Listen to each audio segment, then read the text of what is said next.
Hey, my name is Sam, aka Mr. Two Pairs Minimum, and today we're going to take a quick look at the Air Max Plus SC by Nike in the flat pewter colorway. It comes in a red and white Nike box with no extra accessories, but we're not here for the box, so let's get right into the shoes. Pewter is a malleable metal alloy consisted of tin, antimony, copper, bismuth, and sometimes silver. 2023 marks the 25th anniversary of Sean McDowell's late 90s runner. Nike released this special edition Air Max Plus with natural grey tones in early April. Featuring a perforated mesh upper with a gradient translucent grey exoskeleton overlays.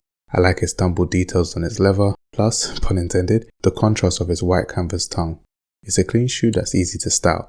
I wish the leather quality was more premium, and the Air Max Plus fits quite narrow, so I recommend going up half a size, although I went true to my US men's 10 in this video. As usual, purchase links will be in my YouTube description. While you're there, hit the like and subscribe button and comment silver to show me you enjoyed this video.